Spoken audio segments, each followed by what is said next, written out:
The average NFL player's career lasts only a few seasons and is a very short time period in a person's life. However, the money they make can set not only themselves up for financial freedom, but their family up for financial freedom for generations. And when it comes to getting a contract extension or to getting paid, guys have to be selfish. At the end of the day, it's a business, and players do not give discount performances. And with players holding out to receive extensions, teams also have to protect themselves, and that's the whole reason for the paying running backs debate. The risk is deemed to be not worth the reward. And in today's video, we're going to be discussing several NFL players that either should request a trade to benefit themselves and their career, or from the team's perspective, trade them while there is value and benefit the franchise down the road, meaning acquire draft picks.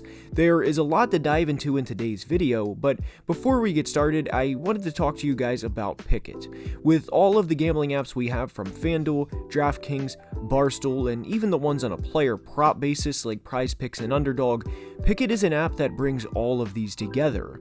Within Pickett, you can look at all of your contests from every app in one.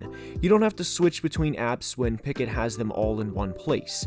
If you use my code of Garrett, you will also have a chance to win up to $100 for free. Again, for free. The app is free to download and I highly recommend. You can also see my picks for the week and either ride with me or fade me.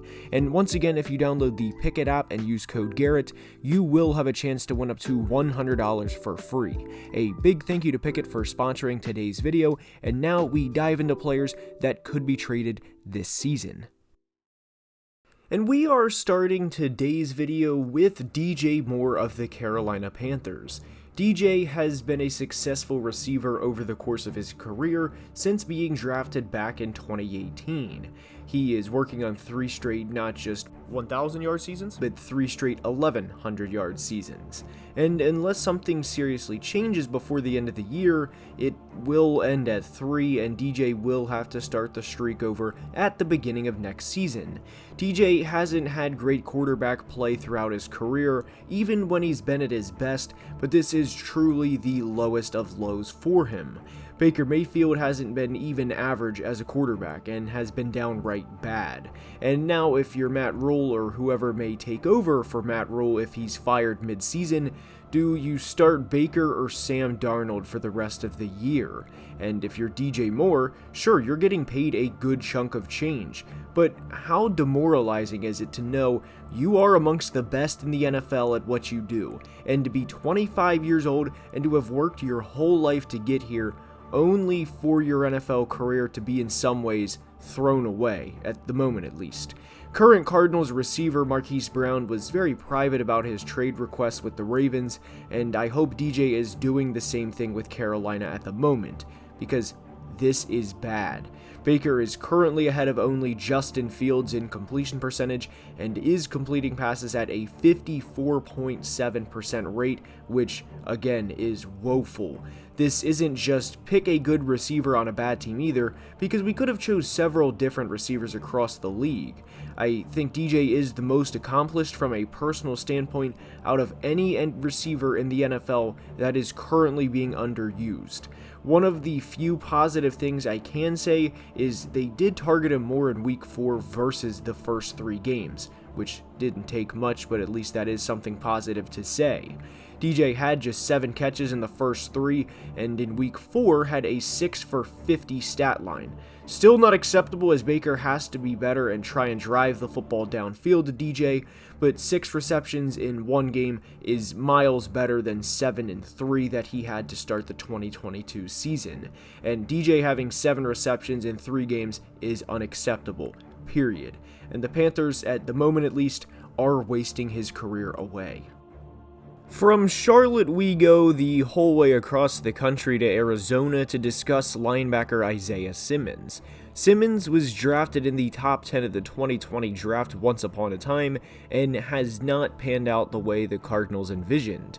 It is incredibly frustrating to watch, as there's games where Simmons just flat out isn't played. He did give up a touchdown in week 1 in coverage, but to be fair to him, that was against Travis Kelce and Patrick Mahomes was throwing him the football. So not a bad quarterback tight end combo to give up a touchdown to. But for a former top 10 pick to play 15 snaps in week 2 and just 16 snaps in week 3 is unacceptable. What is the point of drafting him that high if he isn't going to play? He played a big part in their week 2 comeback win over the Raiders when Byron Murphy ran in the touchdown to end the game. Isaiah Simmons was the player to force that fumble. Is Simmons going to be perfect? Absolutely not, as it's hard for any player in the NFL to be perfect at all times. It's actually impossible. But he is 24 years old and has played in 50% of the snaps in 2 of 4 games. The Cardinals did this a lot during his rookie season as well. Then he made a clutch play against Russell Wilson and the Seahawks, which helped them ultimately get a big win. Simmons played a lot in his second season, but as we said, has not in his third season.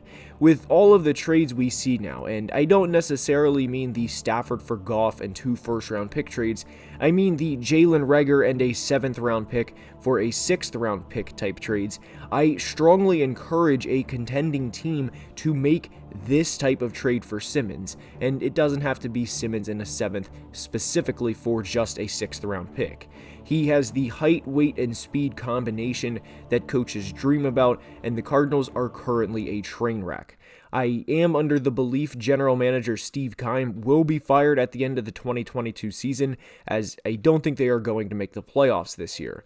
It's pretty simple. Either play Isaiah Simmons or get what you can for him and move on. It's clear Simmons has not panned out the way a lot of analysts and front offices thought he would when he was selected number 8 overall a few years ago, but that's a part of the business and it happens. Not every pick is a slam dunk. Trade Isaiah Simmons, and if you're Steve Keim, plan to use the draft capital that you receive in return. Next up is Robert Quinn of the Bears, and this one makes a lot of sense for multiple reasons. Quinn is coming off of a season in which he had a career-high 18.5 sacks. In 4 games in 2022, Quinn has just 1 sack, and I don't think that should come across as a big surprise, not because Robert isn't a good player, but because of a lot of things that factor against him into having a good start to the season. The first game was played in a monsoon against the 49ers, where conditions inevitably make it much more difficult to get after the quarterback, and you also have to think the Bears have not been in the lead a lot this year, which also limits his pass rushing opportunities. Not only that, but he is the best pass rusher the Bears have at the moment, and it's not close. Dominique Robinson is a project player and could prove to be a good player in the long run, but he, as a rookie, does not receive the same attention from opposing offensive lines Robert receives in 2022. Trading him from Chicago would make a ton of sense because they would get some much needed draft capital in return, and although his dead cap number isn't too big, it would free some money up from Chicago as well. I think this resembles the Von Miller trade from a year ago in a lot of ways, and it's very reasonable to think a contender would trade for Quinn trying to make a Super Bowl push. The Rams traded for future Hall of Famer Von Miller and gave up a 2nd and 3rd round pick for him, and no one questions it. The Broncos got a lot of draft capital for a player who played 8 regular season games for the Rams, meaning the Bears can get key draft capital as well in return for Quinn. There's no reason for the Bears to have him on their roster, assuming they start out 2-4 or 3-5 when the trade deadline nears. Whether we agree or disagree on some NFL takes, it is pretty much a consensus the Bears are not Super Bowl contenders this year, and I don't project them to be Super Bowl contenders next year either. I was tempted to put Roquan Smith in today's video, but I do think they will work out a contract for him. And from the Windy City, we go to the Steel City to discuss receiver Chase Claypool. Claypool had a very good start to his career, and as a rookie in 2020, he had a 62-catch, 873-yard, 9 receiving touchdown season, and also had 2 rushing touchdowns as well. Fast forward 2 years later, and it looks like at the moment at least, Claypool peaked in his rookie season. He had a similar year in 2021 from a catch and yard standpoint, but had just 2 touchdowns compared to the 11 total he had as a rookie. 2022 has not been kind to Chase at all, and in 4 games, he has 11 catches for 79 yards. His season high in receptions is 4, which he did twice, and his season high in yards is 35. In week 4 against the Jets, the most recent game, he had 2 targets for 0 yards, and in the Steelers offense with Najee Harris obviously getting a ton of touches to begin with, Deontay Johnson being a Pro Bowl receiver, and the emerging rookie in George Pickens, it's easy to see why Claypool has been in some ways almost forgotten about. And this all goes without mentioning the second-year tight end Pat Freiermuth. In week 4, compared to Claypool's 2 targets for 0 receptions, Pickens in his 4th career game received 8 targets and had 6 receptions for over 100 yards. There's only one football to go around, and the fact of the matter is Najee isn't going to rush for 100 yards every game, with each receiver having 80 yards and each hauling in a touchdown. Claypool also frustrates a lot of Steelers fans because despite jumping over 40 inches at the combine back in 2020, he does not high point the football, and at his height, he does not play like a true big-bodied receiver.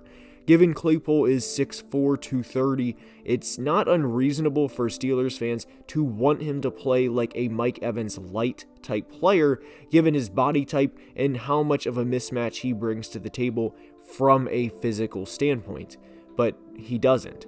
Claypool is 24 years old and has a lot of football left in the tank, but with how little he's been used to start the 2022 season, I do think the Steelers would be better off trading him if they're not going to target him. And that's all I have for today's video. I hope you enjoyed. If you did, please like the video and subscribe to the channel, as it would be very much appreciated. And until next time, as always, please be safe and have a great day. Love you guys.